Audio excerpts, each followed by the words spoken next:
Folks, this one is scary and it's super serious. Okay, I'm just going to say that. Let me just simply say that if you don't know about Howard Springs in Australia, you're about to find out. Now, I'm going to show you a portion of a video that has just been released. It's actually a news story that has been put out. You're going to learn about something that should truly make you nervous. It should beyond make you nervous. It should scare you. Let me just simply say that if we stop being good students of history and we do not take into account what happens in history and learn how to prevent those things from happening again, it will be bound to repeat itself. That is precisely the problem that we are facing right now. And I want you to look at what's going on, because I don't care what the crisis is. It could be a health crisis. It could be a crisis of fear. It could be a crisis of global warming. It doesn't matter what the issue is.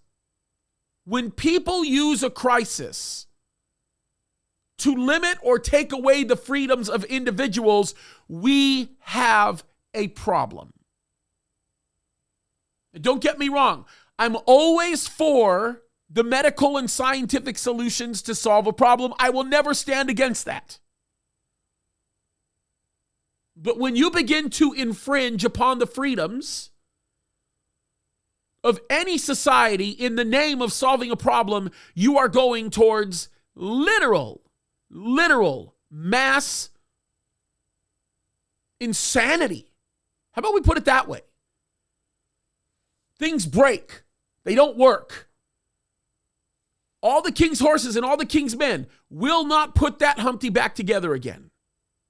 So pay special attention to this story, and I'll tell you what we need to be thinking about here in the United States of America. Because this is not China, folks. This is not communist Russia back in the days, the USSR. Folks, this right here is Australia. Watch this. Howard Springs near Darwin is held up as the gold standard of quarantine. Separate cabins, on-site testing, catering, and so far, no known breaches. But the Queensland government reckons it can do better. This is going to be a great boost for our defence against the Delta virus. State Cabinet has signed off on the Wellcamp facility, first proposed 7 months ago. Businessman John Wagner will build it next door to his airport. We will have the first 500 beds operational before Christmas. The state government will lease it and run it. The cost to taxpayers is being kept under wraps. What fantastic value it will be if we can avoid just one lockdown. The federal government's previously rejected the plan on grounds it's too far from a tertiary hospital, but the Deputy Premier's declared it the perfect location. Still, some old sticking points remain, like will international flights to Wellcamp be approved? Well, we hope so. So we'll be continuing those discussions with the federal government. But we can bus people from Brisbane up here if we have to. They could have done that months ago if that's what they wished to do, but good for them. Folks, things are rapidly changing in this world.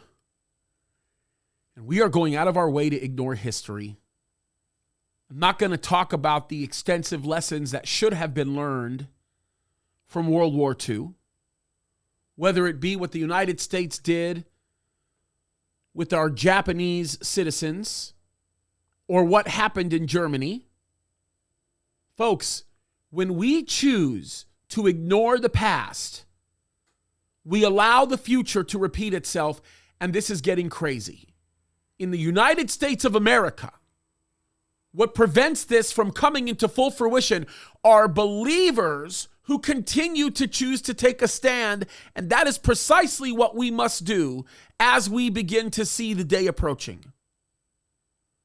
In California, we have an election coming up.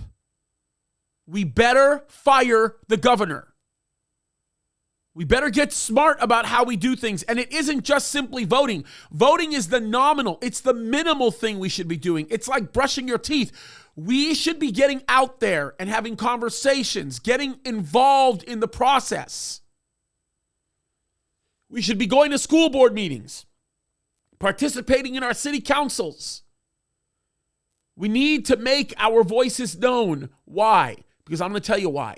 You've seen the videos. I've been making them again and again and again and again. Jesus is coming soon, folks. We are running out of time, and we don't do the things that we do to prevent these evils from happening. We do the things that we do because God has commanded us to do it.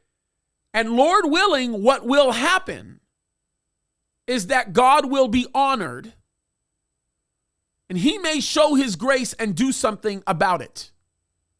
But in the meantime, we need to do these things as people who are obedient to him. It's time to stand, folks, because what we continue to see is wickedness and is evil, and we can no longer tolerate it. It's time to take a stand. As you can see, things are changing rapidly, and we need to stop the bleeding. And the way we do that is by standing for righteousness. God bless you guys. And remember, the power of God will be with you as you choose to walk in obedience to him. So be it if nothing happens. But maybe God in his grace will show mercy in honoring the efforts that we make to stand for righteousness. So let's do it, you guys. God bless you.